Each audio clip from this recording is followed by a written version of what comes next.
Tangchala Hospital Montreal Professor Dr. Marisha Kobui Tangbedini Kubuni Tangfangrao Ayurvedic Hospital eba Ayurvedic Shakhamdago Tangi Naika Ayurvedic Shakhamdogni Juta Water Tangi Birai Nekate Shak Nainrobai Shakhamni Chef Samanoti Bahikitebo Jugor Buskango Tangiman Avanoti Kok Shalika Hastini Tongkoshantara Lukurok Shakhamni Chef Nahanabagri Father Hasteo Tanya Dei Abani Lugli Father Hastini Boroko Hasteo Fai Shakhamni Chef Nahanate Samong Klaitogo Haste Haba Kogamatur Boxing Tangi Hastini Montreal Professor Dr. Marisha Saga Ayurvedic Shakhamdogni Tuyam Belai Nokisha Abono Buskango Tibo Bahike Bangladai Abonotibo ওয়ান সুজাক তঙ্গো হাসতে হাবানি তো এর আগেও এই বিল্ডিংটা আমি ইনগরেশনের সময় এসেছিলাম।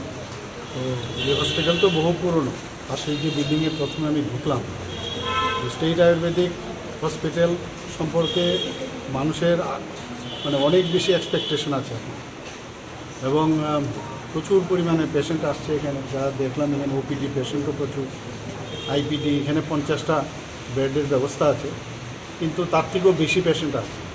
এইগুলো দেখার জন্য এসছি এখানে। অনেক জায়গায় পুরনো বিল্ডিং আমার মনে হয় সেটা খুবই ভঙ্গুর অবস্থা, সেটা আমরা নেক্সট টাইম কী করা যায় সেই বিষয়ে আমরা চিন্তা ভাবনা করব।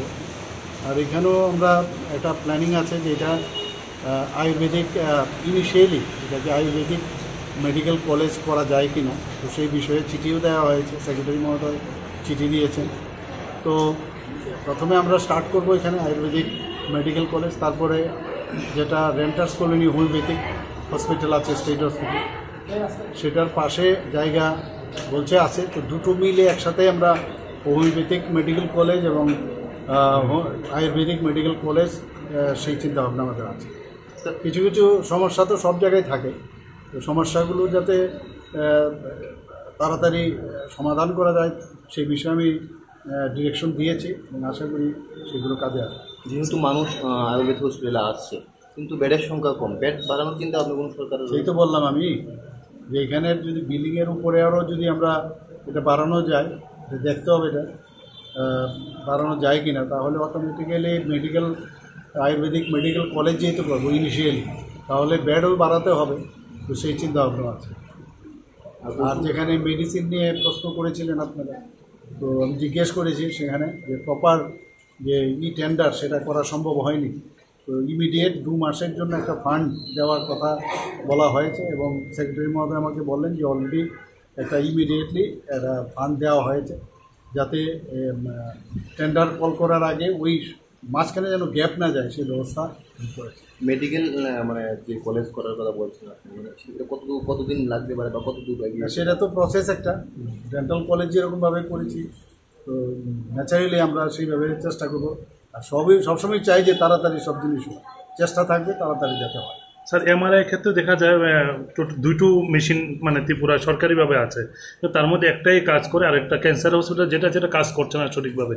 আর কোনো পরিকল্পনা আছে কি এমআরআই এর জন্য? অন্য এমআরআই এর যে বিষয় সেটা আমাদের এএমসি করা আছে, তো তারা আসে মাঝে মাঝে, অনেক সময় অনেক পার্টস পাওয়া যায় না, একটু সময় নেই, কিন্তু এগুলো যাতে কোনো অবস্থায় একটা থাকলে আরেকটা স্ট্যান্ড বাই থাকে সেই ব্যবস্থা আছে।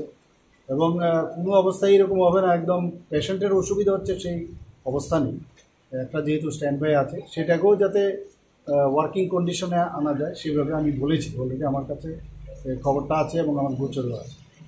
তারপর স্যার প্রত্যেক দিন যে পরিমাণ লোড নিচ্ছে জিবি হসপিটালে এমআরআই এর ক্ষেত্রে, যদি পাশাপাশি অন্য আরেকটা মেশিন একই সঙ্গে চলতো তো অনেকটা লোড হতো, কমে যেত, মেশিনটারা দীর্ঘায়ু হতো।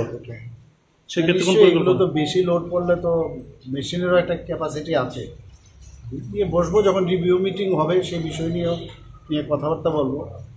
আর অনেক বিষয় আছে যেগুলো আরও ডিটেলস আমার মনে হয় যে কথাবার্তা প্রয়োজন, যে মেশিনগুলোকে যাতে প্রপার ইউজ করা যায়, তাদের মেনটেন্যান্সের বিষয়, ম্যান পাওয়ারের বিষয়, স্পেসের বিষয়, সব মিলিয়ে এগুলো তো এই সমস্যা নিশ্চয়ই আমরা সমাধান।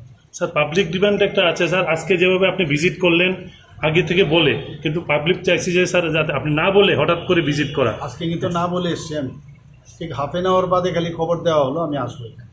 যদি স্যার মানে এরকম না বলে একদম হঠাৎ করে ভিজিট করেন, হয়তো স্বাস্থ্য ব্যবস্থা আরেকটু উন্নত হবে। দেখুন, হাফ অ্যান আওয়ার যদি আমি না সময় দিই, আমার সেক্রেটারি মহোদয় কখন আসবে, আমার ডাইরেক্টর সাহেব কখন আসবে, সুপারিনটেন্ডেন্ট কবে আসবে, কারণ তাদেরকে তো আমার বলতে হবে, এর জন্য হাফ অ্যান আওয়ার আগে একবার বলতে হয় যে আপনারা আসুন, তাহলে আমি মানে অন দ্য স্পট আমি বলতে পারি এই জিনিসগুলোর সমস্যা আছে। আমি এসে দেখলে টেকনিক্যাল বিষয় আছে, অ্যাডমিনিস্ট্রেটিভ বিষয় আছে, ওনাদেরকে তো হাফ অ্যান আওয়ার অন্ততকে দেওয়া প্রয়োজন। স্যার আবহাওয়ার দপ্তর নিয়ে মানে যে ঘূর্ণিঝড়টা সে বিষয়ে মানে সরকার কীরকম? সরকার তো আপনি দেখেছেন যে আমাদের সরকারি তরফ থেকে কালকেও অলরেডি বলেছে, আমাদের চারিদিক থেকে আমাদের ব্যবস্থাপনা খুব ভালোভাবে রাখা হচ্ছে। এর আগেও আমরা করেছি আরেকবার, যখন আমরা অলরেডি এই বিষয়টা নিয়ে আমরা খুব সচেতন, এবং আমার কাছে যা খবর আছে আমি যে শুনলাম যে অনেকটা রিডিউস, দ্য ইন্টেন্সিটিটা অনেকটা রিডিউস হয়ে আসছে।